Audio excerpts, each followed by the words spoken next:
morning, people. Welcome back to F Politics. I just got back from the BBC, where I was debating former Attorney General and senior Tory MP Dominic Grieve. Now, let's make some things clear. This man campaigned hard against Brexit, so when I entered politics in 2018, he was one of the good ones. But I always knew that even though he wasn't willing to sacrifice the country on the altar of Brexit, he was still a Tory. So when I was told today that I'd be debating him on the issue of racism in the Tory Party, I wasn't sure what I'd be getting, because he was obviously Tory for a reason. And yeah. Now what you're about to see is a Tory accidentally owning himself. Because while he admits that the comments by Frank Hester, the Tory donor, saying that seeing Diane Abbott on TV makes him want to hate all black people and that she should be shot, allegedly, is racist, he still maintains that usual argument that you get from all the Tories. But the party leadership is not racist in any way at all. It would be a bit difficult in practice for that to be the case. There are plenty of people from minority ethnic backgrounds at high levels in the Conservative Party and in the Parliamentary Party. So about this issue of they essentially can't be a racist party because look how many black and brown faces there are in cabinet. That is in itself a racist idea, that the party's agenda cannot be racist because of the colour of skin. I thought the whole point is we should not be judging people by the colour of their skin. We should be judging them by the content of their character. They all stood behind Boris Johnson, a man who once accused Barack Obama of having a part Kenyan's ancestral dislike of the British Empire, called black people picking his watermelon smiles. The United Nations, as recently as 2 years ago, accused them of trying to normalise white supremacy because they produced a race report that documented the clear discrimination in the workplace, but said it might just be because employers assume that somebody from an ethnic minority background is of a lower class, which, by the way, is racism. So this is clearly a racist party. They don't get to hide behind brown faces to cover that up. Dominic.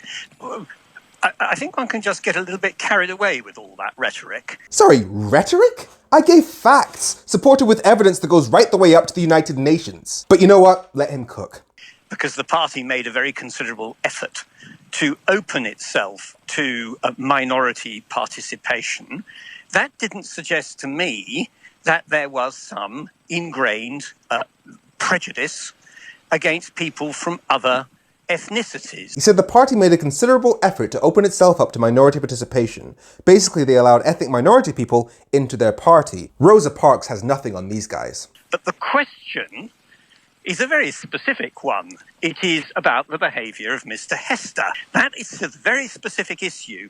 And I think if you focus on that... He's trying to narrow the conversation onto just Frank Hester, because that way it's like the police. Oh, it's just one bad apple. Even if that particular apple is the main funder of their entire party. So they, in a sense, work for him. And if you think the phrase work for him is unfair, think about it. That man has done significant reputational damage to the Tory party in the last week, and yet they still won't give them money back. If they weren't depending on his money, they'd give the money back to save their own reputations, but they're not. Which means Frank Hester clearly has a grip on the entire party, so it's not just one bad apple, which is why he disregarded the facts that I gave earlier as just pure rhetoric. And so I brought him back to his main defense. The I have black friends defense for racism does not wash. Everybody can see through it. What matters is the content of somebody's actions. I listed a whole bunch of stuff that the Tories have done that is racist, stuff they said through Boris Johnson, stuff they've done in terms of normalising racism, the stuff that, like defunding deprived urban areas, which they know will hit ethnic minority people communities the hardest. And all you can mention is, oh, but we got some black and brown faces in the cabinet. If I had a racist agenda,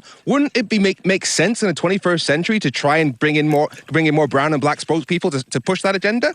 Obviously. So bringing in those faces does not change what they're actually doing. But this is where it gets really fun, because he uses the argument that you'll hear from conservatives across the world when it comes to racism. I think it's a very dangerous route to go down, because it is actually about communitarian politics. Oh, well, if you have a particular colour to your skin, you should have a particular viewpoint. Right. And that, Sorry. Dominic. That to my mind is actually offensive. People are entitled... Dominic, you just said it's wrong to assume that because somebody is of a certain colour, they have a certain viewpoint. Yet your entire argument thus far has been, because there are black and brown faces in the government, they can't be racist. You've just attacked the very thing that you're doing. Dominic, let me finish. I'll come back to you, Dominic. My entire point has been their actions have been racist. They've been pushing racist agendas, and you've been the ones saying, no, but there's so many black and brown faces in government, so they can't be racist. You are the one who is pushing these racial stereotypes onto people. It's absolutely delicious because I've heard people like Kemi Badenoch, Priti Patel make this argument of, oh, the left is just angry because I'm not the right kind of ethnic minority. They expect us all to be left-wing. No, we expect you to be decent people. It's the Tories who keep playing this, oh, but we can't be racist, we're so diverse card. In other words, you can't use the assumption that ethnic minority people oppose racism as your get out of racism free card, while at the same time complaining if people will expect ethnic minority people to oppose racism. But Dominic Grieve tried to, and it was beautiful. I'm Femi, make sure you follow F Politics so Politics doesn't F you. Have a great week.